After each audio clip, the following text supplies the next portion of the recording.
Rain has a way of making shame feel heavier. I remember the weight of it on my shoulders the night everything cracked open, cold water running down my collar, the taste of metal in my mouth as the squad car light smeared across the puddles. People I'd known for years stared at me like I was something feral. I kept waiting for someone, anyone, to say this was a mistake, that I wasn't the man they thought I was. But all I heard was her voice echoing from somewhere behind the flashing red and blue, "He sexually assaulted me." In the span of an hour, my life went from steady to ruined. I didn't even get to close my front door before the handcuffs tightened. And yet, somewhere in the confusion, a small, stubborn ember of truth kept burning inside me. I didn't know how long it would take or what it would cost, but I knew I wasn't going to let the lie define me. Not forever. Not without a fight. By the time the squad car pulled up, the rain had turned my street into a river of brown water and floating leaves. I was standing in the doorway with a trash bag in my hand, arguing with my landlord on the phone about a leak in the ceiling. I remember that detail clearly, how stupidly normal the moment was. A leaking ceiling. A trash bag. A Tuesday. The knock wasn't really a knock. It was more like a pounding, flat palms, impatient. I flinched, pulled the phone away from my ear. "Hold on, someone's at the door," I muttered, not waiting for the landlord's reply. When I opened it, all I saw at first were shoulders and dark uniforms, rain slicked off them in beads. Then my eyes adjusted, and there they were, two officers, one tall and heavy set, one shorter with tired eyes. "James Carter?" the taller one asked. "That's me," I said, heart rate ticking up for no good reason. "Is something wrong?" "Step outside, sir." The air outside hit me, colder than I'd expected. Rain seeped into my socks almost instantly. The shorter officer glanced past me into the apartment, like he was checking for witnesses or weapons or maybe just excuses. "What is this about?" I asked, trying to keep my voice even. I became suddenly aware of my neighbor's windows, how many blinds might be tilted just enough to watch. The taller officer's jaw shifted. He didn't seem angry, just tired. "Practiced." "James Carter, you're under arrest for sexual assault." The world didn't tilt slowly. It snapped. 1 second I was holding a trash bag, annoyed about a ceiling, the next, my hands went numb and the bag slipped, landing at my feet with a dull thud. I think you have the wrong person," I stammered. "What did you just say?" He was already turning me around. "Place your hands behind your back." The handcuffs were colder than the rain. The metal bit into my wrists, and suddenly my whole body was heat and ice at once. "This is a mistake," I said, louder this time. "I don't know what you're talking about." "You can explain it downtown," the shorter one replied, almost gently. "You have the right to remain silent." I knew the words. Everyone knows them from movies, but they sound different when they're meant for you. Each one felt like a door closing. Anything you say can and will be used against you. Behind us, I heard another car door slam. A voice cut through the sound of the rain, trembling but loud. "He sexually assaulted me." I twisted my head just enough to see. She was standing there under a neighbor's porch light, Maya. Wet hair plastered to her cheeks, arms wrapped around herself like she was cold or broken or performing for the row of faces gathering in the shadows. My brain refused to connect the dots. Maya from accounting. Maya who laughed too hard at bad jokes. Maya who'd hugged me at the office party when I made sure she got a cab home safely. She wouldn't look at me. Or maybe she couldn't. Her eyes were fixed on the officers. "That's him," she said, voice cracking. "That's the man who did it." The street went quiet except for the rain. I felt every set of eyes on me, Mrs. Patel from 3B, clutching her shawl, the college kids from upstairs, one of them recording on his phone, a dad across the street holding his kid back by the shoulder. "Maya," I choked out. "What are you talking about? I drove you home, that's it." "Sir," the taller officer cut in. "You need to stop talking." They guided me toward the squad car, but guided doesn't really cover it. I walked on autopilot, each step heavy, my brain spinning like it was trying to find the frame where everything made sense. It never found it. The back seat smelled like wet vinyl and old coffee. When the door shut, the sound was final, like a lid snapping on a container. The world outside blurred behind droplets on the glass. Maya's small figure smeared into streaks of color. I pressed my forehead against the window, the handcuffs digging into my spine. My reflection stared back at me, eyes blown wide, mouth slightly open like I'd just forgotten how to breathe. "This is a mistake," I whispered. It didn't sound convincing, even to me. The ride to the station was short but felt stretched, like someone had pulled time into something thin and brittle. The officer spoke quietly in the front. I caught fragments: statement, hospital, evidence, words that didn't belong anywhere near my name. Can you at least tell me what she said I did? I finally asked, voice rough. The shorter officer glanced at me in the rearview mirror. His eyes were tired but not cruel.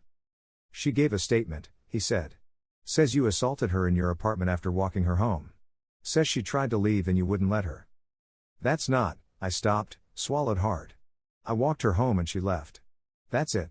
I didn't even let her come up. She said she was tired. He held my gaze for a second, then looked away. You should wait for a lawyer. When we pulled into the station lot, the rain had turned to a steady mist. The fluorescent lights above the entrance buzzed, bleaching everything a sickly white. It was the kind of light that made everyone look guilty. They walked me through double doors, and suddenly the world narrowed to linoleum floors, metal benches, and the echo of footsteps and voices. The station smelled like coffee, sweat, and disinfectant. Carter, James, the taller one, said to the woman behind the desk. Booking for sexual assault. She didn't even blink. She slid a form onto a clipboard and began typing, hands moving with practiced indifference. Empty your pockets, another officer said, uncuffing me just long enough for me to fumble in my jeans. Keys. Wallet. Phone. The last pieces of normal life, lifted from me and dropped into a plastic tray. They fingerprinted me. The ink was cold and sticky, and I watched my own fingers being rolled onto the card, each ridge and line preserved as if they were taking a copy of my guilt. Then came the mugshot: stand here, look up, don't smile. Like I had any reason to. I stared at the camera, trying to memorize that version of me, in case everything after this was worse. Afterward they walked me down a corridor lined with doors and bad memories and opened one of them. The holding cell was small, metal bench, concrete floor, a toilet in the corner with no privacy. Sit tight, the officer said. The door clanged shut. I sat. The sounds of the station muffled into a distant hum, phones ringing, doors opening and closing, murmured conversations. Time lost its shape. Could have been 20 minutes, could have been 3 hours. All I had were my thoughts and the replay reel of that night with Maya. Her laugh. The way she had leaned against the brick wall outside the bar, complaining about her heels. The way she had hugged me in the cab line, saying, "You're one of the good ones, you know that?" I held onto that sentence like a life raft, even as another one, her new one, echoed louder, "He sexually assaulted me." One of those statements was a lie. I just didn't know yet how much the truth would cost to prove. The holding cell had no clocks, which felt intentional, like time was just another thing they needed to take from me before the night was over. The overhead light hummed with a faint flicker, bathing everything in a pale, anemic glow that made my skin look washed out and sick. I sat on the cold bench with my hands clasped between my knees, staring at the scuffed concrete floor while my brain played the same scenes over and over, refusing to give me any rest. It was strange what details surfaced first. Not the accusation. Not the handcuffs. Not even the way the rain felt like it was trying to push me into the pavement. No, what I kept seeing was Maya smiling at the office weeks before, leaning over my desk with a stack of reports. Her perfume had smelled like oranges, bright and harmless. I remembered thinking she seemed softer than most people in accounting, friendlier, more open. She laughed easily. She listened when people talked. She'd remembered my birthday when half the floor forgot. Now she'd said the words that detonated my life: "He sexually assaulted me." My mind kept circling around it like a trapped insect, bumping into the same wall each time. I leaned back against the cold cinderblock wall, closing my eyes. Why? I whispered to the empty cell. Why would you say that? There were 2 men in a cell across the corridor, both asleep or pretending to be. A drunk somewhere was snoring like he was swallowing gravel. A phone rang behind the booking desk, short and sharp. Every sound felt magnified. I rubbed my face with both hands, trying to breathe through the rising panic. I'd always assumed that innocence was its own kind of shield, something built into the system, or at least into people. But sitting there, I felt naked and unprotected, like the truth had no weight at all compared to an accusation voiced with trembling conviction. I replayed the night in my head, trying to stitch together the timeline. We'd left the office gathering at around 11. She was tipsy, not drunk. I walked her to the rideshare pickup point. She hugged me, she started it, not that it mattered now, and told me I was a good friend. And then she got in the car and left. That was the end of it. No apartment. No invitation upstairs. No moment where things could have been twisted into something dark. At least, that's how I remembered it. The longer I sat in the cell, the more a corrosive thought bubbled up: what if she tells it differently? What if everyone believes her version before I even speak? The metal door clanked, jolting me upright. An officer stepped in front of the bars, arms folded. "Carter," he said. "We're working on your bail processing. Might take a little time." Can someone tell me what she actually said? What she told you happened?" My voice sounded small, like it belonged to someone younger. He shook his head. "That's for your lawyer. Best thing you can do is sit tight." Sit tight. Like this was a minor inconvenience. Like I wasn't being dismantled from the inside out. I stood and walked to the bars, gripping them with both hands. The metal was cold and sticky with old fingerprint powder. "She's lying," I said quietly. "I didn't touch her." The officer's face softened, not with sympathy, but with that same weary neutrality I'd seen earlier. The look of someone who's heard every plea, every denial, every variant of "I didn't do it." "This isn't the place to tell your story," he said. "Save it for court." Court. The word thudded against my ribs. He walked away, leaving me with the hum of the light and the pounding in my skull. Minutes or hours seeped by. A young officer passed with a stack of papers, glancing at me like I was someone on a poster he vaguely recognized. A woman on the phone behind the desk laughed at something, and the sound felt discordant, sharp, wrong. At some point, the drunk snorer woke up and vomited loudly into a trash can. The stench drifted through the corridor, thick and sour.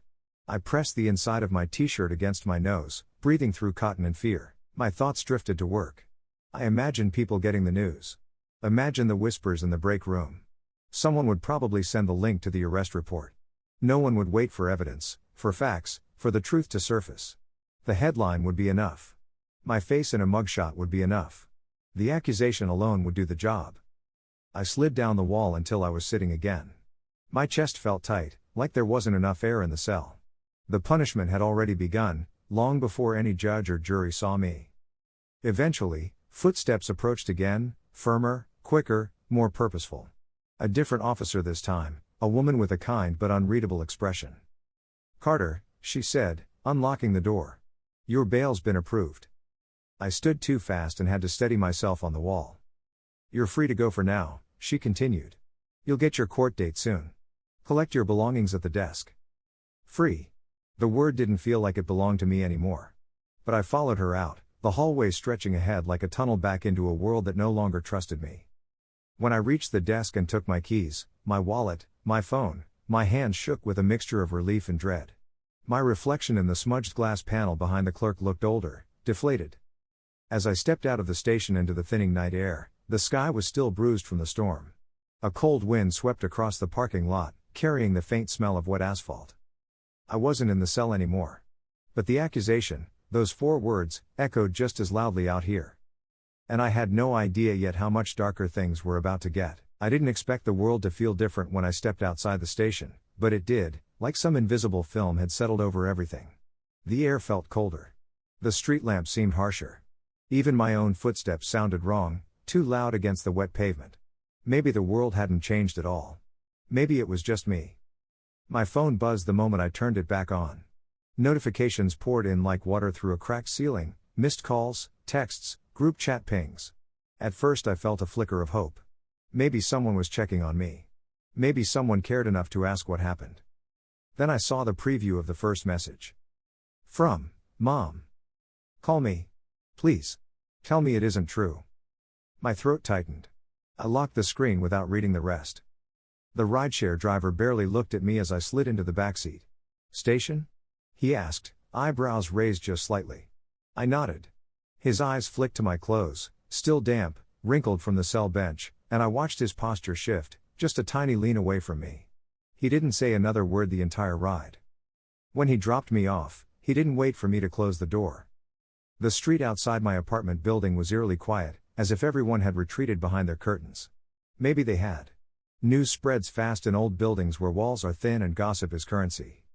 As I stepped toward the entrance, Mrs. Patel from 3B emerged carrying a bag of recycling. Normally she'd smile and ask about my day. She froze when she saw me. "Good evening," I managed. She hesitated, then gave a tight, polite nod, the kind people give a stranger they're trying to avoid brushing against. Without a word, she shuffled past me, gaze fixed on the sidewalk. Inside the lobby, the air smelled faintly of bleach and wet carpet. My shoes squeaked as I crossed the tiles. At the elevator, I pressed the button and watched the numbers crawl downward with painful slowness. A door opened down the hall, one of the college kids from upstairs. He saw me and stopped mid-step. His eyes flicked from me to his phone, like he was confirming something. Then he turned around and went back inside without saying a word. The elevator dinged. I stepped in alone. On my floor, the hallway lights cast long shadows across the carpet. As I walked toward my apartment, a door near the end opened a crack. A pair of eyes peeked out. When I turned my head, the door shut again, quick and sharp. I unlocked my apartment and went inside. The place felt unfamiliar, like someone had rearranged it while I was gone. Maybe it was just the silence, too heavy, too watchful. I set my keys on the counter. They rattled loudly in the emptiness. My voicemail notification blinked. Against my better judgment, I pressed play. First message. James, it's Darren. Look, man. I don't know what's going on, but maybe we should take a few days before we talk. Just 2. Let things settle. I'd known Darren for 8 years. We'd moved apartments together twice. He'd helped me paint these walls. His voice was full of that same tightness I'd heard from the neighbors, fear of getting close enough to catch my contamination. Second message. Hi, this is HR at Reeve & Coleman. Please contact us as soon as possible to discuss your employment status. My stomach turned. Third message. James, it's Mom again. Please call me. I deleted the rest without listening. I walked to the bathroom, turned on the faucet, and splashed cold water on my face. When I looked up at the mirror, the man staring back at me looked like he'd aged years since the night before. His eyes were hollow. His jaw was tight. His expression was stuck somewhere between disbelief and dread. My phone buzzed again. A text from a number I didn't recognize. Saw the news. You're disgusting. Don't ever come near Maya again. Another buzz. Another message. We always knew there was something off about you. Guess we were right. The messages kept coming, fast, furious, vicious. I set the phone face down on the counter, letting it buzz until the sound blended into the background hum. I went to the living room and sat on the edge of the couch, elbows on my knees, staring at the floor. The quiet pressed in from all sides. I thought I understood loneliness before that night. I was wrong. Loneliness isn't the absence of people, it's the presence of people who refuse to look you in the eye. I leaned back, exhaling shakily. People believed her. Of course they did. She was frightened, trembling, framed in the glow of porch light and rain. She'd cried. She'd sounded certain. And I was the man being shoved into a squad car. In the court of public opinion, the verdict had already been delivered long before it had a chance to speak. Still, somewhere deep inside, beneath the fear and humiliation and growing sense of despair, something stubborn remained. A belief that the truth mattered. That it would come out. That someone, anyone, might still listen. But as the night stretched on and the messages kept pouring in, that belief began to feel dangerously thin. And I hadn't yet realized how many more people were going to turn away before the truth finally found its voice. I barely slept. The night dragged into a dim, gray morning, and when I opened my eyes, it took a few seconds to remember why my chest felt like someone had stacked bricks on it. Then the memory hit, sharp, merciless, and I curled forward on the couch, elbows on my knees, trying to steady my breathing. I didn't go into work. I didn't call HR back. I didn't answer my mother's messages. I sat in silence for what felt like hours, listening to the refrigerator hum and the distant thump of footsteps in the hallway. The world outside my apartment kept moving, and I was stuck, suspended in the worst version of my own life. Around noon, there was a knock at the door. My whole body went rigid. For a wild second, I thought they'd come back to arrest me again, that someone had changed their mind, found something else, decided I deserved more humiliation. When I finally forced myself to open the door, I found a woman standing there in plain clothes, holding a badge. "Mr. Carter?" she asked. I nodded, throat dry. "I'm Detective Lena Ruiz. May I come in?" Her voice wasn't cold. It wasn't warm either. It was measured, like she'd learned long ago not to let empathy or suspicion show too early. I stepped aside. She glanced around the living room, taking in the clutter I hadn't bothered to clean up, the crumpled shirt on the floor, the empty glass on the coffee table, the phone face down like a landmine waiting to explode.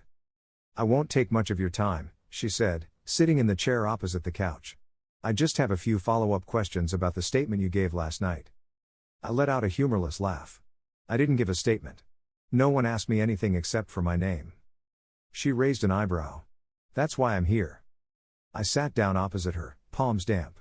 She opened a folder on her lap and flipped through several pages. According to Ms. Hale, Maya, you walked her home after the office gathering, invited her up to your apartment, and she accepted. She says the assault occurred inside, sometime between 11:45 p.m. and 12:10 a.m. That's a lie, I said instantly, the words bursting out before I could temper them. She never came up. She got in a rideshare and left. Ruiz studied me, her gaze steady, searching. Can you tell me the exact time she left? I thought back, forcing myself through the memories like wading through thick mud. Around 11:15? 11:20? I remember checking my phone because my landlord was supposed to text me back about the leak. She made a note. Do you know the name of the rideshare company she used? No, but she took a picture of the license plate when the car pulled up. She said she always does that, safety habit. Ruiz nodded slowly. Ms. Hale didn't mention a rideshare in her statement. I blinked hard. Why would she lie about that? That's what I'm trying to understand. For the first time since the nightmare started, something inside me shifted, something small but sharp, like the click of a lock turning. She wasn't saying I was innocent, but she wasn't treating me like I was guilty either. She was listening. Ruiz flipped to another page. She also said she didn't go home afterward. That she went straight to a friend's place. I frowned. That doesn't make sense. Someone would have seen her get in the car outside the bar. There were at least 10 people still out front. And the security cameras, the bar has 2 pointed right at the entrance. Ruiz paused. Security cameras? Yes, I said. One over the door, one on the corner of the awning. They've been there for years. She closed the folder, tapping it lightly against her knee. That wasn't in her statement either. A tiny crack formed in the heavy fear that had been suffocating me since the night before. Not hope, not yet, but something like the outline of it. Ruiz stood. Mr. Carter, we take all accusations seriously. But we also investigate thoroughly. I'm going to pull the footage from that bar and request records from the rideshare companies. I exhaled for what felt like the first time all day. Thank you. Don't thank me yet, she said gently. These cases are complicated. Memories get distorted. Stories change. And sometimes her eyes met mine, they don't. She headed toward the door, then paused. One more thing. Has Ms. Hale ever contacted you outside of work? Texts, calls, anything personal? I hesitated. Just work-related stuff. And she brought me a coffee once when I was having a rough week. I shrugged. I thought she was just being kind. Ruiz nodded, filing that away. If you remember anything at all, call me. She handed me her card. The smallest detail can matter. When she left, the apartment felt different. Still quiet. Still heavy. But no longer suffocating. I sat back on the couch, holding the card between my fingers. There were cracks in Maya's story, real, tangible cracks. And for the first time since the handcuffs closed around my wrists, I started to believe that the truth might actually have a way out. The first person I thought to call after Detective Ruiz left was Darren. 8 years of friendship had to mean something, some flicker of trust, some willingness to hear me out. I stared at his name on my phone for a long time before finally pressing the call button. It rang twice. Then it went to voicemail. I didn't leave a message. Something told me not to. Something told me that whatever we'd had, weekend hikes, poker nights, the shared misery of moving couches up narrow stairwells, was already slipping through cracks I didn't know were there. Instead, I walked to the balcony for air. The sky hovered in a dull, metallic gray, one of those afternoons where everything felt like it was holding its breath. Cars hissed by on wet pavement below. Far off, a siren wailed and faded. My phone buzzed. A text from Darren. Not a good time. Sorry. No explanation. No question. No, are you okay? Just a neat, clean line drawing distance between us. I stared at the words until they blurred. Then I typed a response. I didn't do what she said. You know me. Please. The typing bubble never appeared. After several minutes, I set the phone on the balcony railing, afraid I'd throw it if I kept holding it. Down in the courtyard, a couple walked by with a dog. The woman glanced up, saw me, and subtly nudged her partner, whispering something. They both avoided looking again. It was becoming a reflex, the way people now recoiled from my presence as if the accusation had infected my skin. I went inside and slumped onto the couch. My apartment, usually a place of comfort, felt like a bunker now, dim and tense. My mind kept looping around the same fear: who else knows? Who else believes her already? By evening, the answer came. A knock rattled the door. Sharper than Ruiz's earlier. More nervous. When I opened it, Darren stood there, hands in his jacket pockets, shoulders hunched like he was bracing for bad weather. His eyes flicked past me, scanning the apartment as if looking for something incriminating. "Hey," I said, voice low. He didn't step inside. Didn't even lean forward. He stayed rooted in the hallway, as though the threshold itself was dangerous. "I can't stay," he said quickly. I thought maybe I should see you." "See me?" I repeated. "Or check to make sure I'm not hiding something?" His jaw tightened. "Come on, man. Don't make this harder." "Harder?" The word slipped out sharper than I intended.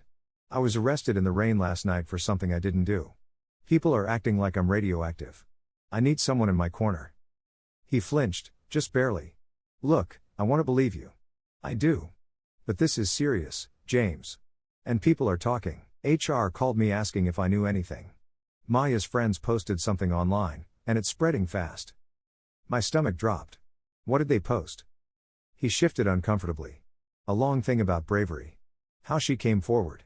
How you hurt her." His voice thinned. "Comments are rough, man."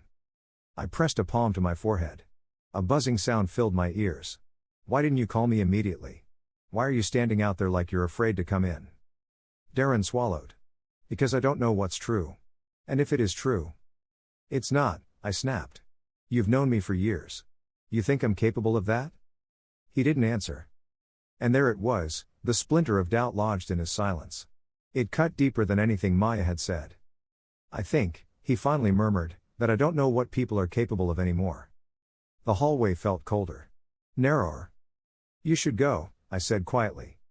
He exhaled, some mix of relief and regret. "If things clear up. If your name gets cleared. Maybe we can talk again." Then he turned and walked away, footsteps fading down the corridor. He didn't look back. When I closed the door, the apartment felt heavier than before. I leaned my forehead against the wood and let the silence swallow me. Losing a friend isn't like losing a possession. It's not one sharp pain, it's a slow unraveling, the realization that someone you trusted has quietly stepped out of your story and left you to face the next chapter alone. I sank onto the couch, anger and grief twisting together in my chest. Maya's words had started this. He sexually assaulted me. One sentence. 4 words. And already the ripples were reaching every corner of my life, pulling people away like they were caught in a tide they didn't have the courage to fight. I didn't know then that Darren's departure was only the beginning, that more friendships, more pieces of my life, would fracture before the truth surfaced. But sitting there in that dim apartment, listening to the quiet press against the windows, I felt something harden inside me. Not bitterness. Not yet. Resolve. Because if people were willing to turn away that easily, then I'd have to fight just as hard to stay standing. Detective Ruiz called 2 days later, just after sunrise. I'd barely slept, exhaustion had become a second skin, clinging to me no matter what I did. Her voice on the phone was brisk but not unkind. "Mr. Carter, I need you to come down to the precinct. There's something we need to discuss." My stomach tightened. "Am I being arrested again?" "No," she said. "Just come in." She didn't elaborate. She didn't need to. The mystery was enough to pull me into motion. The ride to the station felt different this time, less like being ferried into a nightmare and more like walking toward a door I wasn't sure I wanted to open. The city looked washed out, pale morning light stretching over wet pavement and half-empty buses. When I stepped inside the precinct, Ruiz was waiting near the front desk, a tablet tucked under her arm. She gave a brief nod. "Follow me." We walked through the hallway, past the same holding cells that had swallowed me days earlier. I didn't look at them. Couldn't. My skin prickled just passing that wing. She led me into a small interview room, a table, 2 chairs, a camera in the corner blinking red. It smelled faintly of old paper and the ghost of someone else's fear. Ruiz sat, tapped her tablet, and slid it toward me. "Tell me what you see." On the screen was grainy footage from the security camera outside the bar. The timestamp read 11:17 p.m. Maya stood at the curb, arms wrapped around herself, swaying slightly. I stood beside her, hands in my pockets. A black sedan pulled up. She leaned down, checked the license plate, then opened the back door. She hugged me before getting in. A brief, loose-armed hug. Nothing intimate. Nothing predatory. She climbed inside the car. I waved. She waved back. The rideshare pulled away. I didn't move for several seconds. My throat constricted. That's exactly what happened. Ruiz nodded. The rideshare company confirmed it. Picked her up at 11:17. Dropped her at her apartment building at 11:38. Her apartment building? I repeated. She told you she went to a friend's place. She did. And she was adamant about it. My pulse kicked up. Why would she lie? Ruiz leaned back in her chair. For the first time, her posture softened slightly, the rigid detective lines easing into something more human. People lie for lots of reasons, she said. Fear. Confusion. Shame. Covering for something else. But the timeline she gave us doesn't match any of the evidence we're collecting. A knot loosened inside me, a small, shaky loosening that felt almost like hope. But behind it was something darker. If her story didn't line up, then why had she said it at all? Ruiz tapped again, bringing up a second screen. This is the apartment entrance camera where she lives. She's seen walking in at 11:41. Alone. Doesn't look distressed. Doesn't appear injured. I watched the footage, numb. Maya walked through the lobby, head down, rummaging in her purse. Just a normal woman ending her night. No signs of trauma. No hesitation. No fear. She didn't report anything that night, Ruiz continued. She didn't call anyone. No ER visit. No witness saw her go anywhere but home. My mind scrambled for sense. So she. What? Made it up? Why would she? I don't know, Ruiz said, holding up a hand. Not yet. And I'm not jumping to conclusions until we have more. I exhaled shakily, pressing my fingertips to my forehead.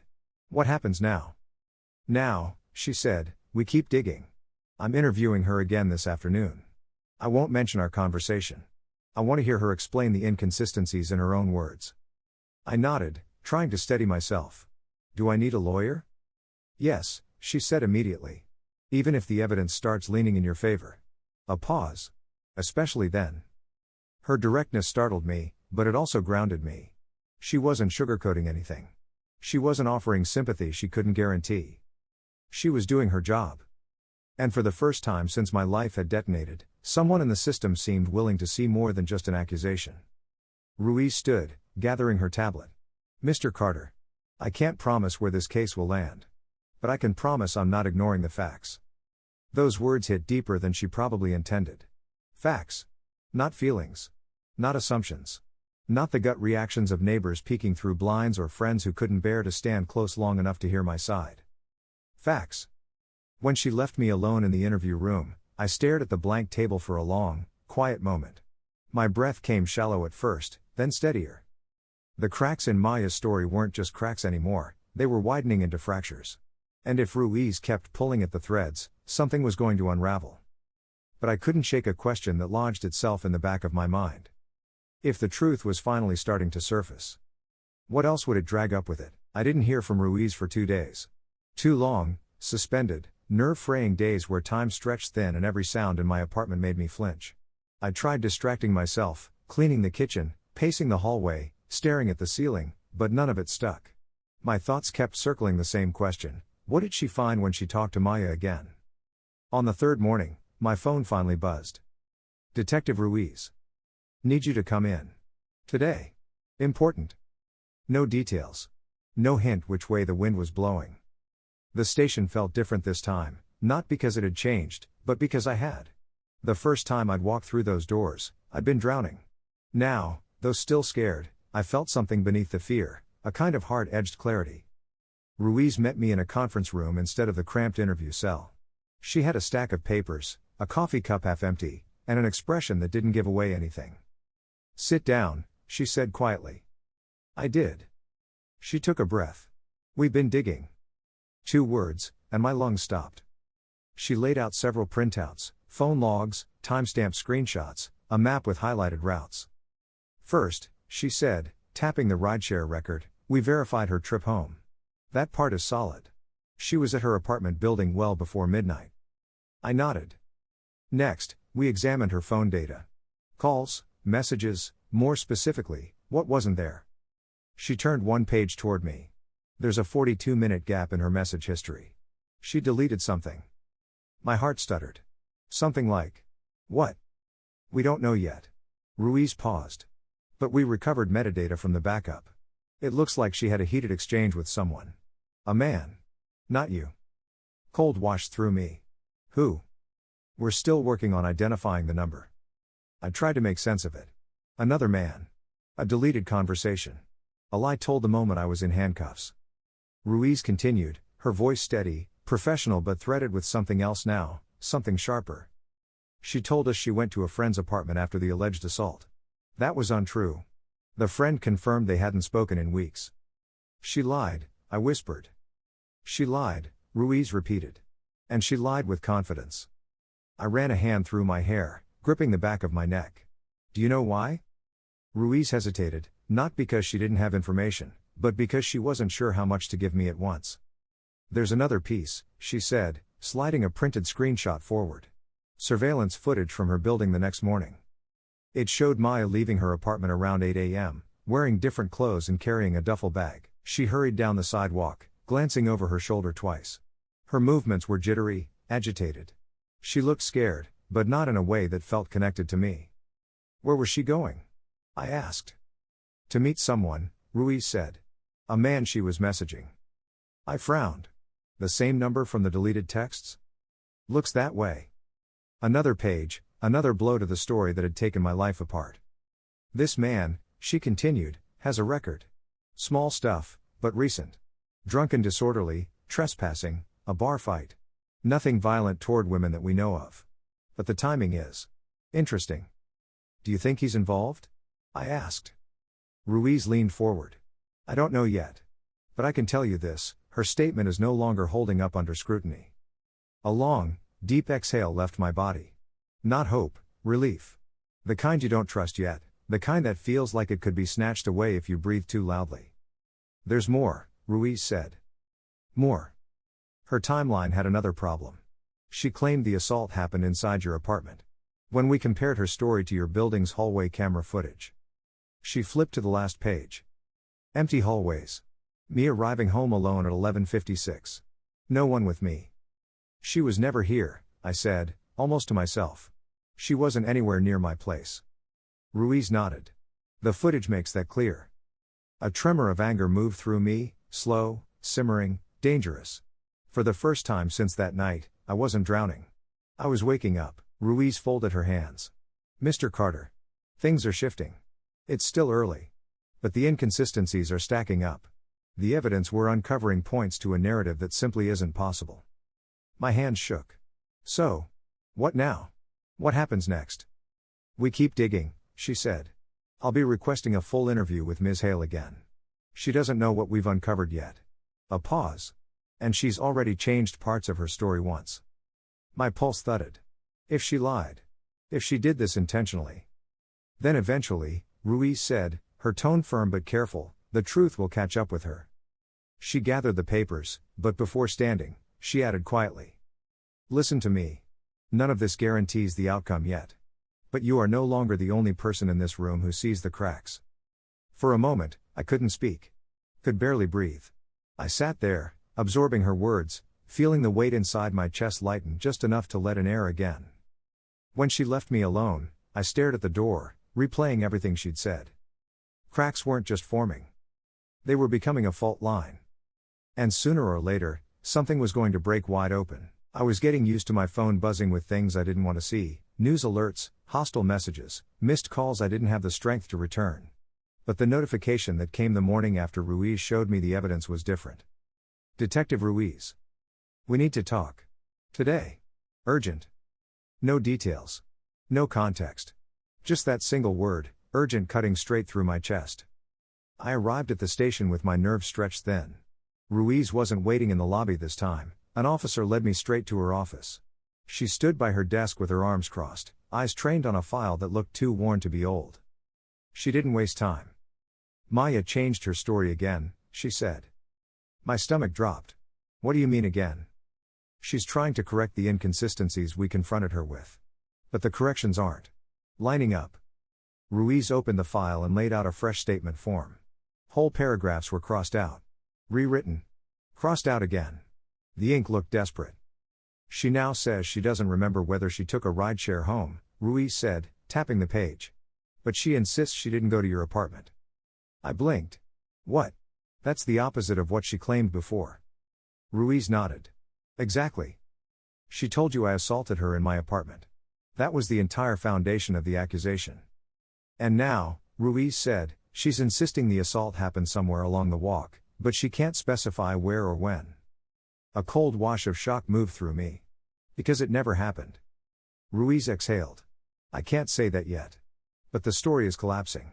And she's getting visibly stressed. She hesitated, choosing her words carefully, in a way that doesn't match victims who are simply traumatized. I leaned back in the chair, gripping the armrests. The room felt smaller, the air thicker. What's she scared of? I asked quietly. Ruiz didn't answer right away. She walked to a cabinet, pulled out a second folder, and placed it on the table between us. This, she said, is the phone data we recovered. Text fragments. Location breadcrumbs.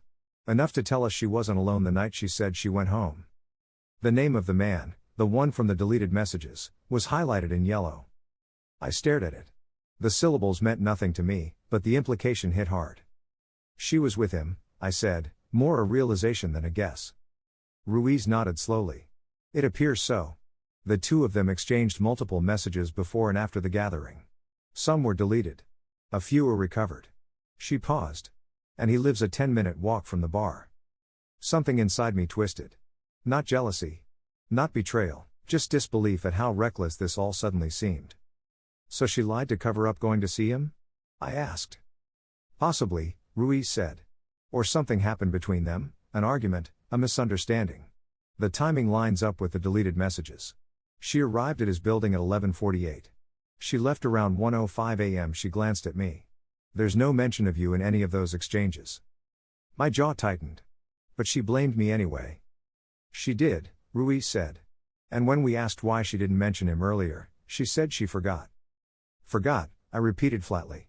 Forgot a whole person? Ruiz didn't smile. People don't forget things they're trying to hide. The room felt like it tilted, just slightly. What now? I asked. Now, Ruiz said, sitting down across from me, we follow the cracks to their source. We're interviewing him today. Separately. Without warning. I swallowed hard. Do you think he'll lie? He might, she said. Or he might panic.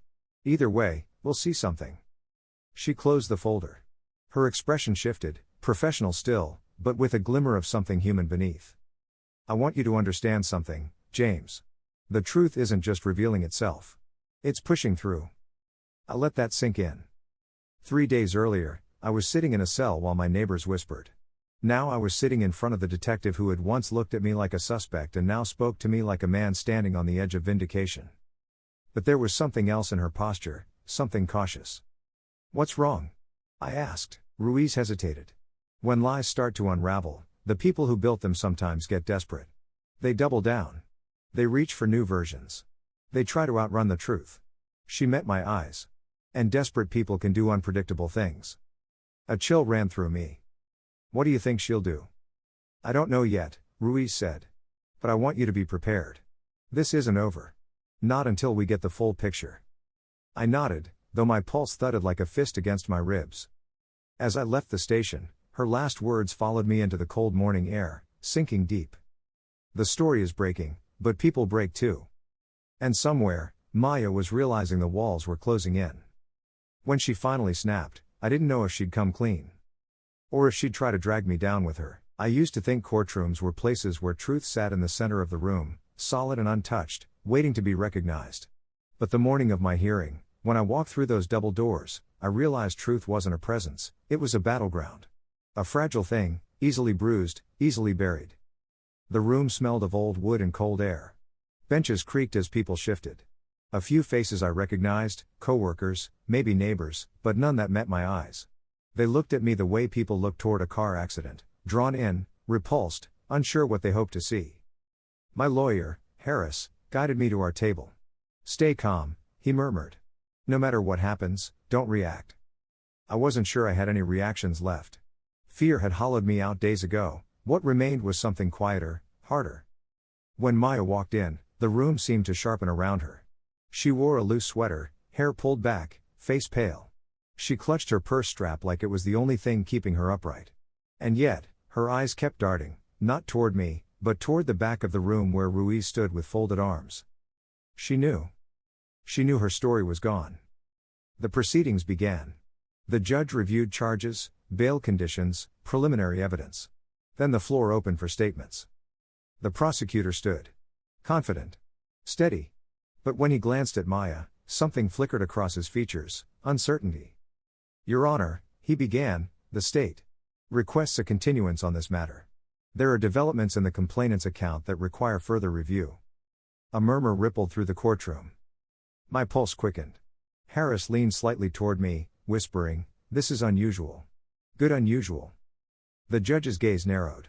Developments? The prosecutor cleared his throat. Miss Hale has amended parts of her prior statement.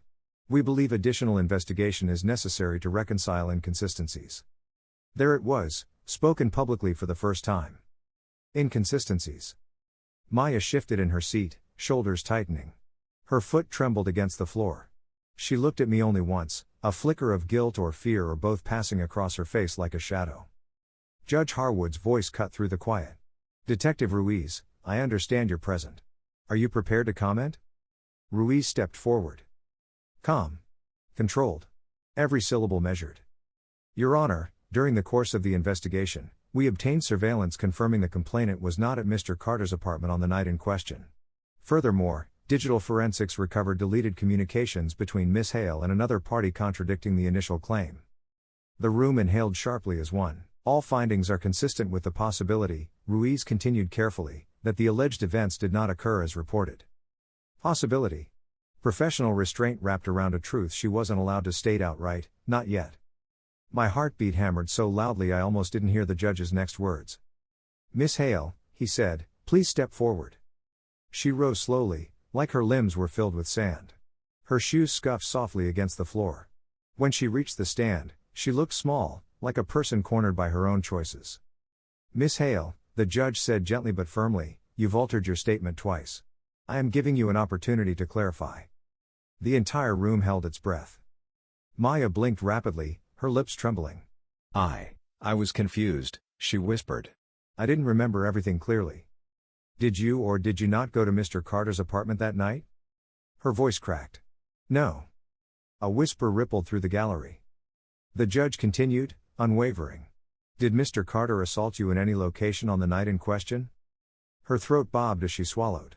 Her eyes flicked toward the exit, toward the door where truth might have let her flee if she hadn't already crossed too many lines. Then.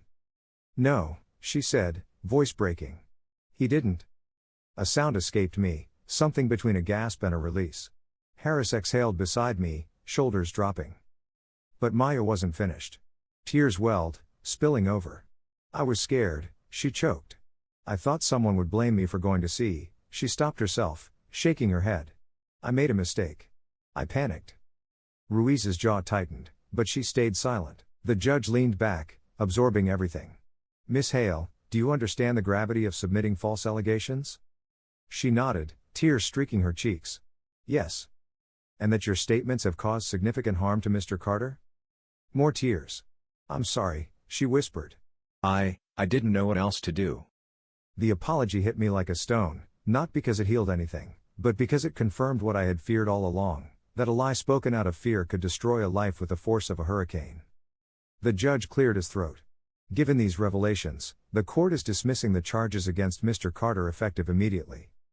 The words drifted through me like smoke at first, hard to grasp. Dismissed. Immediately.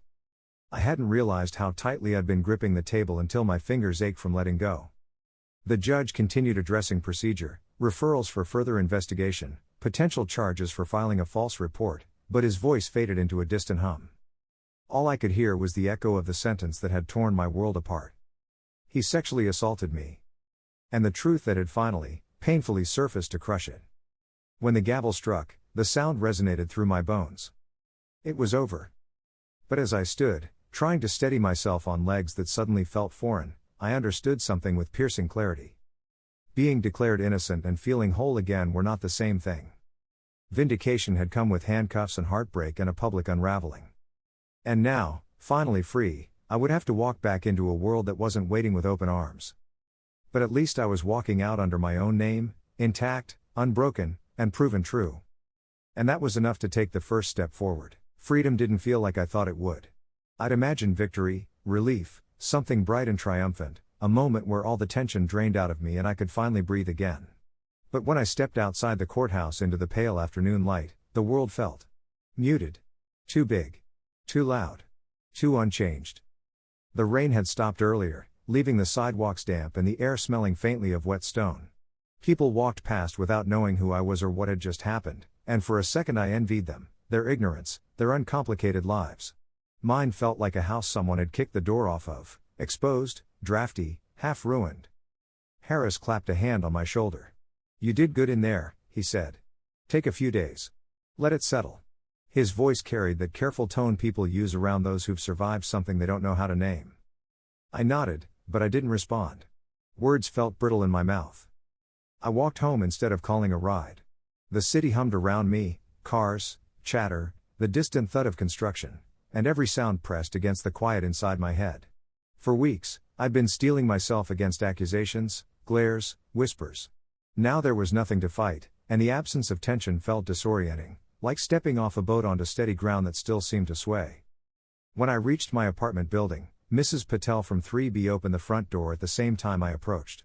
She froze when she saw me, clutching her grocery bag to her chest. For a moment I expected her to turn away like she had before. But she didn't.